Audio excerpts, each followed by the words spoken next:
Imagine being such a good fan to a singer, a sports team, an actor, an idol, or really anyone that you love and support that their success can be directly traced back to you. This is the story of Ryuunosuke, a Japanese idol fan who became almost as famous as the idol he supports. This person is a hardcore fan of Tachibana Kotomi, or Kotchang, from a group called Candy Tune. But to really understand why Japan calls him the perfect fan, we first need to understand what Japanese idol culture is all about. Let's discuss. Hi, I'm Julie, born and raised in Tokyo and now living in America. I make videos about trending topics that are happening in Japan right now. If that's something you're interested in, please follow and subscribe. Yoroshiku ne! So, what are Japanese idols? For those that don't know what Japanese idols are, here's a quick summary. Japanese idols are usually a group of young girls or boys who focus on being cute, charming, and approachable. But being an idol isn't limited to just singing and dancing. There are idols who are actors, models, and even YouTubers. In a group of idols, each member of the group often have personalities or traits that are unique from one another. For example, there's usually a member who's the leader, known as Ridake. She's usually the one who's in front and center and speaks for the whole group during interviews and announcements. Then there's Genkike, who's often the most energetic and is the mood maker. Think of them as the hype man in concerts. Next is Tsundereke, who appears cold or shy at first and might sometimes come off as meanish, but becomes sweet once you get close. Some fans love the contrast because they tend to be cute but pout a lot. And then there's Dojikoke, who's clumsy and makes cute mistakes. Fans usually find their imperfections charming and want to help motivate and cheer them up when they fail. There's probably a lot more that I can't really think of off the top of my head. Mainstream Western artists, especially in the US, tend to be more sexy, like Cat's Eye, Sabrina Carpenter, Dua Lipa, and such. Their songs might have sexier undertones, sexier dance choreography, and sometimes more revealing outfits. Japanese idols, however, usually try their best to maintain a pure, innocent image. With Japanese idols, how they behave and interact with the fans on stage, online, and in person is carefully controlled. So many agencies that manage idols tell them no smoking, no tattoos, and often no dating. It's probably sometimes even in their contract. Normally, idols can't be seen alone with a guy or even be seen socializing with male friends. When the guy is around the same age as the idol, the fans often get pretty angry. And if the guy is considered attractive, it's even worse. Chances are Japanese tabloids and paparazzis will take pictures and it might be on the news. It'll even be called a scandal. You might think you can control a person's life like that, but the idols become idols knowing all this. Being a Japanese idol is basically having a gichiren-ai relationship, directly translated as pseudo-love or make-believe love. The fans support the idol because they fell in love with her. So, if there's any scandal that the idol was dating someone or caught being alone with another guy, it's almost like that the idol is cheating on her fans. Of course, rationally speaking, I'm pretty sure that the fans understand that they aren't exactly dating the idol, but as long as the idol is being an idol, as a fan, you expect the idol to say, "I love every one of you and I can't pick one." That's also why a lot of the lyrics in their music videos talk about falling in love and saying "daisuki," which is "I love you" in Japanese. But what about being their fans? Do they also have rules to follow? Well, yes. There are rules that you have to follow if you become a fan and join the fan club of Japanese idol groups. There are some unwritten rules, and in some extreme cases, they are actually written when you join the fan club. Here are some of the rules that you have to follow as a fan. 1. No physical contact unless it's allowed. But even when you're allowed, you're probably only able to shake their hands or high-five the idols. Nothing further than that. 2. Each fan has a set of time, usually a few seconds, to shake hands and talk with the idols. You aren't supposed to ask personal questions to try to prolong the time.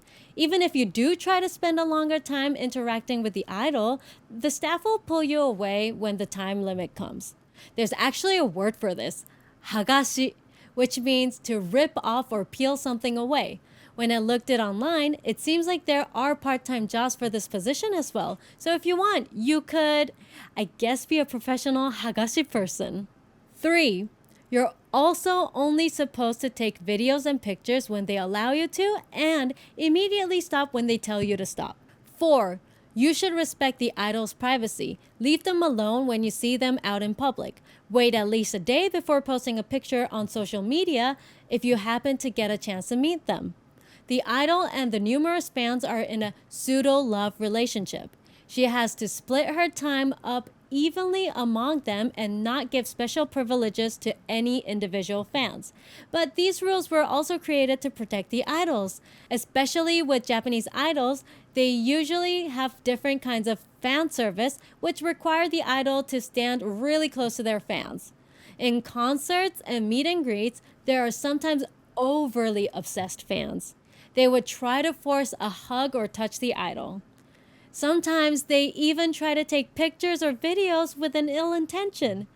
It happens in America too, like Emiru at 2025 TwitchCon event. Honestly, there's so many crazy things to talk about the idol culture. Like a story of an idol who shaved her head as an apology for dating a guy who then ended up getting married with her lifelong fan. Or another idol who had to post a solo goodnight selfie every night. She was forced by her fans and talent agency to do so as a punishment. Why? Because she accidentally posted a picture with her boyfriend on social media. She was also banned from seeing her boyfriend for a whole year. Or an idol who proudly doesn't bathe every day because that's a thing now in Japan.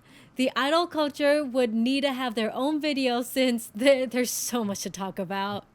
If you're interested in these topics, please let me know in the comments. I'm really curious what you'd like to hear from me next. But back to what the video is all about.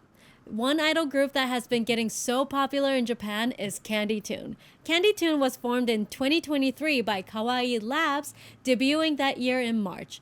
They're exactly what you imagine when you think of a Japanese idol group. Cute, colorful, and full of personality. The group has 7 members. Rino Fukuyama, who wears light blue, Mizuki Kirihara, who wears darker blue, Natsuminami, who wears orange, Nanako Okawa, who wears mint green, Bibian Murakawa, who wears pink, Shizuka Miyano, who wears purple, and Kotomi Tachibana, who wears red. This group exploded in popularity from 2024 with their hit song Bye Bye Fighto. Unlike traditional idol rules, Kawaii Labs groups like Candy Tune, Cutie Street, and Fruit Zipper actually allow dating. Chinsei Suzuka, a member of Fruit Zipper, clearly stated that in this video where she was teaching little kids how to join an idol's fan meeting. かわいラボっていうプロジェクトがあるんだけど、その中にフルーツジッパーも所属してるんだけど、かわいラボは恋愛 OK なんです。じゃあダメなところもある。ダメなところも確かにある。ダメなグループさんもいるんだけど、フルーツジッパーとかは恋愛しても OK。別に。そう。That's a huge progress compared to the super strict rules of traditional idol groups. This also helps their image as well. When you think of idol fans, what kind of image do you have? For some people not into idol culture, they might feel that the idol fans are kind of weird and sometimes gross. These sorts of fans were often stereotyped as smelly, sweaty, oily old men that were often thought to be unattractive and single. However, the image of idol fans have changed so much compared to how it was 10-20 years ago.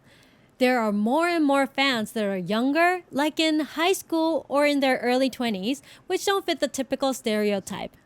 Not only this, there's also been an increase in female fans who are in their 20s and 30s who are dedicated fans of female idol groups too. So being an idol fan has become somewhat normalized in Japan. Many fans still devote huge amounts of time and money to help their favorite members succeed. They buy merchandise, create handmade props in her color, and attend as many events as possible to show their support. Besides their idol succeeding, what is their end goal here? What do they themselves want to achieve? They want to be remembered by their favorite idol. They want to be remembered by name. They want their idol to recognize their face the moment they see them. Or even act differently when they talk to them, probably in a good way. As an idol and her group grows more popular, getting that close becomes impossible. When the number of dedicated fans increases, the lines at their meet and greet get longer and their concert halls get larger. So now there's physically more distance between them. That's why it's rare when an idol remembers one specific fan throughout her whole career. Furthermore, the other fans also recognize and look up to this perfect fan. That's where Ryuunosuke comes in. Ryuunosuke was one of Candy Toon's earliest supporters. Specifically speaking, he was Kotchan's biggest fan. He started uploading videos of Kotchan on YouTube since June 2023. This is only 3 months after the group debuted. When you look at this video and compare them with the official footage within the same time period, you could tell that Kotchan looks a lot cuter through Ryuunosuke's lenses. Even the fans noticed, and many said that he really knows how to take videos and pictures that make her look cute. Not only that, Kotchan herself also noticed and appreciated as well. She would proactively look through the crowd while performing on stage during live concerts. Once she spots him, she would hold eye contact with him and give him extra time while striking different kinds of gestures and poses so he can work his magic. You can even spot the exact moment where she spots him.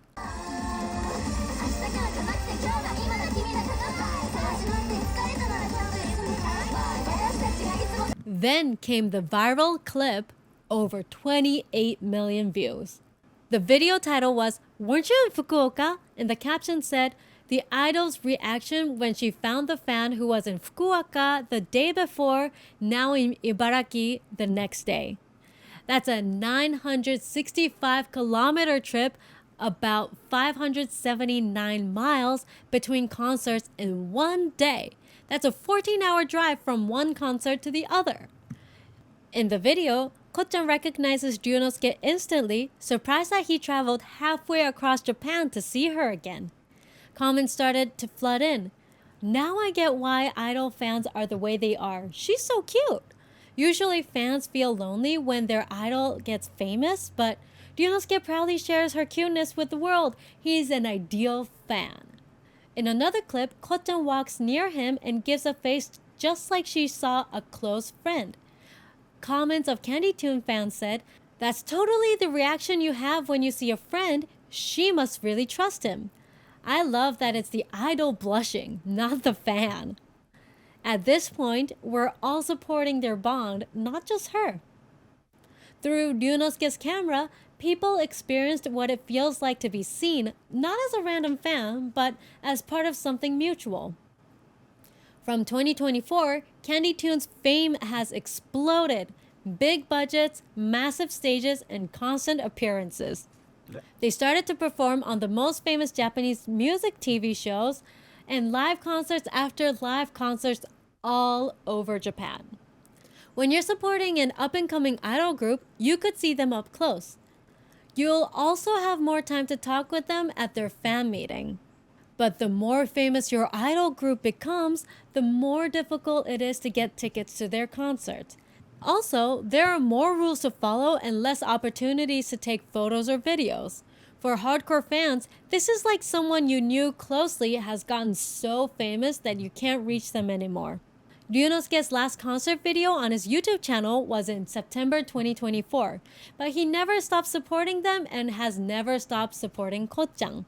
He still posts updates and continues sharing news about where, when, and what channel Kotchan will be on next. Since Candy Toon has gotten so much bigger, Ryuunosuke's reputation has begun to spread. His clips even made it onto Japanese television on Mainichi Broadcasting show, ライバルたちがめっちゃ褒めてくる. My rivals are giving me a total praise. Then in August 2025, he finally showed his face on the internet next to Ko-chan herself. He's young and maybe around Ko-chan's age. Not only that, but he's good looking too. But the shocking thing is, instead of jealousy, the community jokes about it. Ryuunosuke has been a massive fan of Ko-chan and he's a huge contributor to their community and their success. The comments really show how the community feel about him. イケメンじゃないですか。イケメンじゃないですか。大事なのでもう一度。イケメンじゃないですか。So in translation, oh my god, you're good looking. You're good looking. It's important, so I'm gonna say this again. You're an ikemen. Ikemen translates to a good looking man in Japanese. For the Candy Tune fans, Ryuunosuke really is the perfect fan and reminds everyone how true support looks like. He shows that being a fan isn't just about ownership, it's about encouragement. What do you think about Ryuunosuke and how he supports Ko-chan from Candy Tune? I'm really curious to know how non-Japanese people feel about this. Let me know in the comments.